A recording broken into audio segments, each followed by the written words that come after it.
News से मैं हूं आकाश न्याजी। इंसानी जानों को बचाने के लिए हमेशा रेस्क्यू 1122 ने हमेशा अपना मरकजी किरदार अदा किया है और खास तौर पर गुजरात की रेस्क्यू 1122 का ये क्रेडिट है कि देखा गया है कि इंसान अगर सड़कों पर उसकी जान को खतरा हो या उसकी जान जारी तो उसको बचाने में हमेशा रोल अदा करती है। मगर आज गुजरात रेस्क्यू 1122 ने एक नया संगे मील हासिल किया है और एक नया रिकॉर्ड भी बनाया है कि एयर जो एम्बुलेंस है उसका इस्तेमाल पहली दफा जो है कि हमें पाकिस्तान से लेकर गुजरात रेस्क्यू 112 ने इस्तेमाल किया और एक इंसान की जान को बचाया गया। इसकी असल पूरी कहानी क्या है, इस वक्त हम रेस्क्यू 112 ऑफिस में मौजूद हैं और हमारे साथ जिले इंचार्ज हैं रेस्क्यू 112 गुमन साहब हमारे साथ मौजूद हैं। हम इनकी ज़बानी जानते हैं इसकी पूरी कहानी। जी सर। जी बिस्मिल्लाहिर्रहमानिर्रहीम जी, ये एक बड़ा वाटरशेड मोमेंट है और ग्राउंड ब्रेकिंग जो है ये आज जो हमने शिफ्टिंग की है ये है। इसमें जी मेजर इनिशिएटिव सीएम साहिबा मरीम नवाज साहिबा का है, जिन्होंने जब चार्ज लिया तो उन्होंने रेस्क्यू 112 को 2 एयर एम्बुलेंसेज प्रोवाइड की।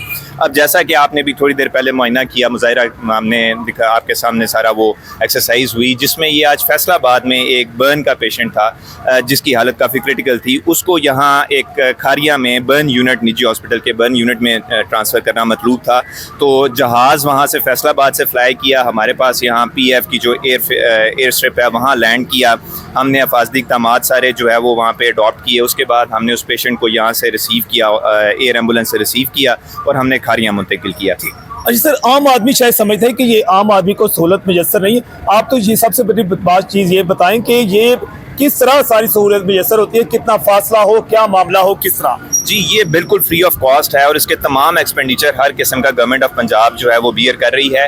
एक आम आदमी बहुत आसानी से ये सहूलत अडॉप्ट कर सकता है। इस सहूलत का जो फोकस है वो ये है कि जहाँ भी पेशेंट की transfer from lower health facility to a higher health facility जो है वो 4 घंटे से ज़्यादा मुसाफत पर मुहित होगी, तो वहाँ ये एयर एम्बुलेंस पूरे पंजाब के हर बंदे, किसी भी बंदे के लिए ये इस्तेमाल की जा सकती है। ठीक है। अच्छा सर, आखिरी सवाल आपसे कि हम देख रहे हैं कि आजकल हादसात में खतरनाक हद तक इजाफा हुआ है, तो इसके हवाले से लोगों को क्या कहेंगे, इसकी बेसिक वजूहात क्या बढ़ गई हैं? जी बेसिक वजूहात हादसे में तो देखें केयरलेस ड्राइविंग है जी। अपनी गाड़ियों की प्रॉपर इंस्पेक्शन नहीं करते हम लोग, अपनी गाड़ियों को प्रॉपर उनकी हम ब्रेक्स टेस्ट नहीं करवाते, चेक नहीं करवाते। इसी तरह हेलमेट का इस्तेमाल है, सीट बेल्ट का इस्तेमाल है, या वो जो साइड इंडिकेटर्स हैं, सबसे ज़्यादा ओवर स्पीड भी बिल्कुल एक रीज़न है जी। फिर इसके साथ साथ आप ये देखें कि जो अनऑथराइज ड्राइविंग है, मतलब 18 साल से जो कम उम्र बच्चे हैं वो आप देखेंगे कि ड्राइविंग कर रहे होते हैं। इसके साथ साथ फिर हम ये भी थोड़ा प्रॉब्लम है कि जो साइड व्यू मिरर्स हैं उनका इस्तेमाल नहीं करते। मोटर बाइक और गुजरात में बल्कि पूरे पंजाब में, पूरे पाकिस्तान में एक्सीडेंट्स की सबसे बड़ी वजह जो है वो मोटर बाइक है। सबसे ज़्यादा मोटर बाइक्स इन्वॉल्व हैं। उसमें 2-3 वजूहात हैं। एक तो ड्राइवर्स केयरलेसनेस हैं, अपनी जो सिक्योरिटी और अपनी जो सेफ्टी है उसके बारे में अवेयरनेस इतनी ज़्यादा नहीं है।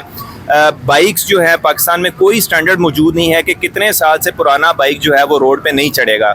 गाड़ियों का कोई स्टैंडर्ड जो है वो एज सच उसके ऊपर एनफोर्समेंट नहीं है। आप देखें हमारी सड़कों पे आप चढ़ें तो 20-20, 25-25 साल पुरानी गाड़ियां भी आपको age transport, heavy transport vehicle जो है वो यूज़ होती हुई नज़र आ रही हैं। तो यही चीज़ें हैं, मैकेनिकल हर चीज़ की एज है। अगर आप हम चीज़ों को नहीं देखेंगे तो ये चीज़ें हादसात का सबब बनेंगी। नाज़रीन, बिलाशुबा जो है जिस तरह एक इंसान की जान जो है एयर एम्बुलेंस का इस्तेमाल करके बचाई गई है, इसका तमाम तक क्रेडिट वज़ीर पंजाब मरियम नवाज और ख़ास तौर पर जो है रेस्क्यू 112 के इंचार्ज और उनकी टीम को जाता है। जज्बा न्यूज़ से मैं हूँ आकाश न्याज़।